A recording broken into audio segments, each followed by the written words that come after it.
5 സിനിമയുടെയൊക്കെ വർക്കാണ് ഒരു ദിവസം. എറണാകുളത്ത് 2 പടത്തിന്റെ വർക്ക് കഴിഞ്ഞിട്ട് വൈകുന്നേരം 4 മണിക്ക് പുറപ്പെട്ട് ആലപ്പുഴ വന്ന് അവിടെ 2 സിനിമ. അവിടെ നേരെ ട്രിവാൻഡ്രത്ത് വന്നു കഴിഞ്ഞാൽ അൺടൈമിൽ വരും, വെളുപ്പിനെ ഷൂട്ട് ചെയ്യും.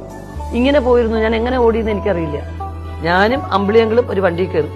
ഈ പടത്തിൽ എല്ലാ കോ ആർട്ടിസ്റ്റിനെ എല്ലാ പടത്തിലും കാണാം നമുക്ക്. അവരൊക്കെ ഇല്ലാതെ എത്ര സിനിമ ഞാൻ അഭിനയിച്ചിട്ടുണ്ടെന്ന് മാത്രമേ ചിന്തിക്കാൻ പറ്റൂ. അവരായിരുന്നു മലയാളത്തിന്റെ ആഭരണങ്ങൾ. KPS-ലുള്ള തിലകൻ, നെടുമുടി വേണു, അമൂല്യ രത്നങ്ങളായിട്ടുള്ള ആർട്ടിസ്റ്റുകളാണ്. അവരുടെ കോമ്പിനേഷനിൽ ഞങ്ങളൊക്കെ നന്നായി എന്ന് വേണം പറയാൻ.